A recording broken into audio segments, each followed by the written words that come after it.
Hi everybody, this is Alice, Bejeweled Hedgehog. I am here for Cast Off Tuesday, although it does seem to be Wednesday night. It's late again.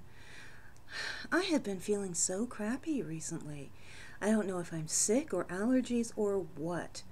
I had a sinus headache yesterday where I thought if I leaned forward, my face was going to just fall off. Obviously, it didn't. So anyhow, let's get started on what I've done this week. I haven't done actually very much. Still working away at my baby blankets, a sweater, various other projects, but nothing even close to being done. But I did do some hats. So actually, I'll show you this one not quite right away. On President's Day, I didn't buy any yarn because I'm on a yarn diet. However, my sister, of course, had to go to a Michael's with a coupon, and she bought yarn for me.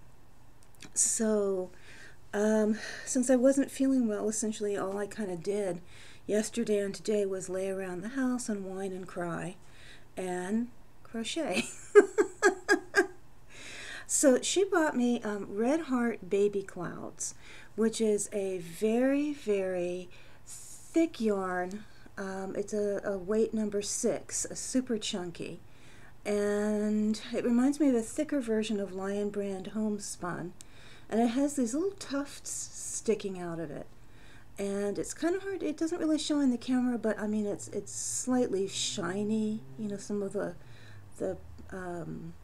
thread is slightly shiny, and this color is lavender, kind of a darkish blue, lightish blue, and aqua. This is a gorgeous yarn, and I didn't make a baby thing for it. I made a treat for myself. So this is just a little beanie that I freestyled. It's half double crochets at the top. Half double crochets at the top and double crochets around here. And I'm not even sure if I'm going to get a chance to wear it because it's getting so warm. And then I made a long, relatively skinny scarf with it. Like, here's my hand, here's the scarf. Normally I tend to make fatter scarves. And this is very, very long. I'll just put it on over my cowl.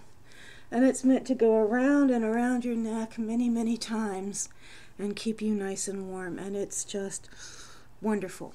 It's very, very soft. The name of this color is Peaceful Dreams, and I love it. Okay, so on to the next thing. This is the last of the 3 hats I made from Laura, the Crochet Zombies Phoenix Spiral hat pattern. And this one I did a little differently. I did, I think, double crochets in the middle to give it a slightly bigger circle. And then for the white, instead of doing, these spiky crochets on every row, I did a spiky row of white half double crochets and a regular row of white half double crochet to make it a little thicker, make it seem like the colors were floating in the white. And then I just did the little stripes down here. So let me put that on. And it's a little bigger than the other 2 I made, but I really, really, really like this one.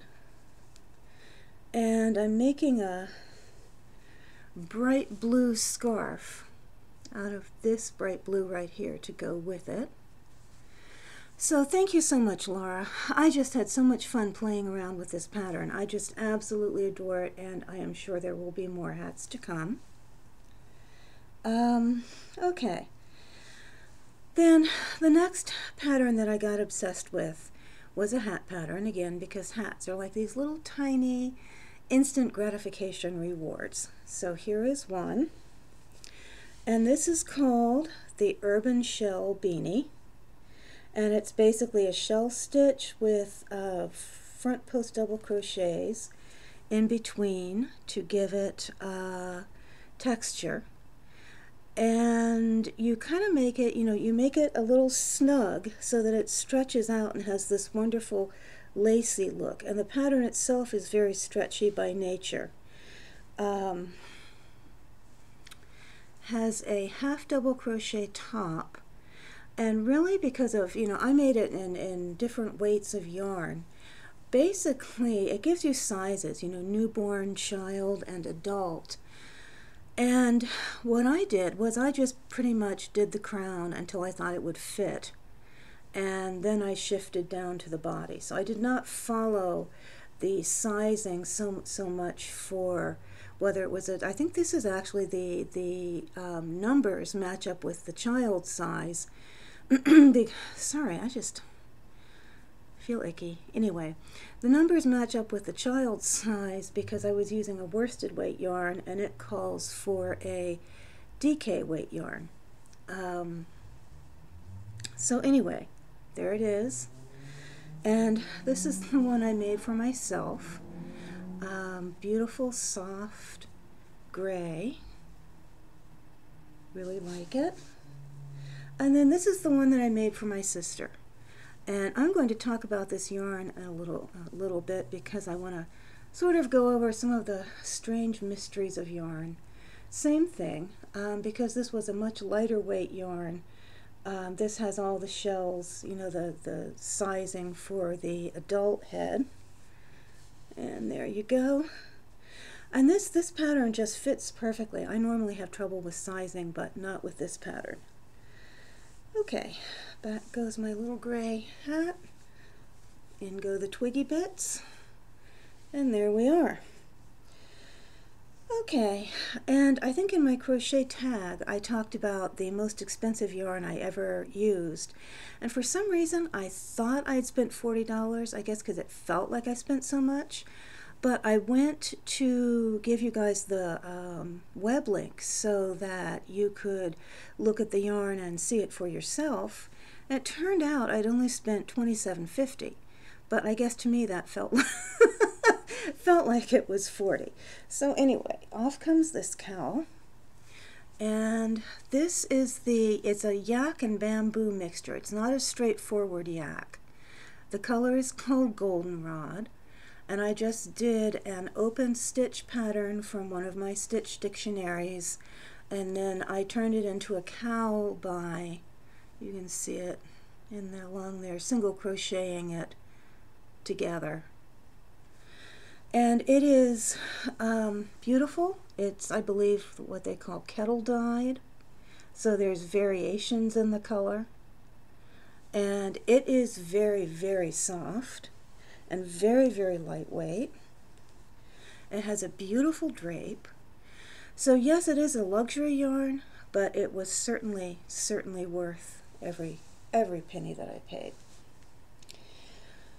Okay, I put links below for all these patterns. Now this hat, and I did not even notice this until I went to get the Ravelry link to post with this video. This hat apparently has a scarf with it. This is called Urban Shells Beanie, and I just noticed tonight there's an Urban Shells scarf. So I like this so much that I am probably going to make the scarf. And rather than make you wait until I make it to see that there's a companion piece to this, I went ahead and posted the link down below. So if you like the hat and you like what you see with the scarf, excuse me, you can go ahead and make it for yourself. Okay, moving right along, I wanted to talk very briefly about some of the mysteries of yarn. For instance, one of the things that I adore about Super Saver is its colors, but one of the things I dislike is its roughness. Now, having said that, go figure. This particular hat, which is every bit as soft as Impeccable or Vanna's Choice, is Super Saver Gray Heather. I mean, it really varies from skein to skein. I don't know if it has to do with the process of dyeing it. Maybe different color dyes make it stiffer. But this is not rough at all. But I have another skein in my stash that's really, you know, quite rough. So, okay, my yarn mystery is this. This is fascinating, actually. This yarn, the yarn that I made my sister's shell hat from, is Peyton's, and I saved the label, Peyton's Grace. And let's see if you can see it. It says it is weight 3. Let's see if I can get that in focus. 3 light. 3 is light or DK. Okay, now let me unroll a little bit of this and put it on my finger for you. And you can see it. Oh, I'm just so uncoordinated when it comes to showing things. Okay, you can see it against my finger there. It's 100% cotton. It is mercerized and it's very tightly spun. Now, if you were doing a pattern in this and you were to say, oh, I don't have any Peyton's DK, but I have a number 3 DK, this is Swish DK from Knit Picks, I'll just substitute, you would be one sorry little crocheter, because although they both have the exact same weight, look at this on my finger here, I'm actually going to put them side by side and let you see the comparison. I mean, is that amazing or what? Let's just hope with this yarn on my keyboard I don't accidentally do something weird like cut off the camera, but there we go. I mean, it is really a marked size difference. They would not substitute for each other at all. In fact, having found a 100% cotton sport right here, this one is still finer than the one that claims to be sport, which is 1 weight lower than it's supposed to be. So it's not mislabeled. I went to their website and that's what they're calling it. But it is just one of those strange mysteries of Yarnland. I sincerely hope nobody out there, you know, would get confused by something like this and then have something that, you know, obviously the gauge was all off and they didn't like it. Sorry, I'm so incoherent. I just didn't want to wait, you know, and have not put up anything. And my brain is just, I don't have one tonight. I have no, sorry, it's something, just feel yuck. It's probably the weather. I mean, we have gone from like 40 degrees one day to 60 degrees another day. I think tomorrow's supposed to be near 70. I think something in my head has just kind of, you know, thrown in the towel. My sinuses are just imploding or whatever. Anyway, you got to hear Alice whine and complain tonight. What fun. Anyhow, please check out all the other members of the Cast-Off crew. They are absolutely wonderful. And if you feel the urge to join, please contact the Crochet Zombie, and her link is down below too. So I have no idea at this point if I'm like leaving out something crucial, but anyway, everybody have a good night and have a good week, and I will come back when my brain is functioning. Bye.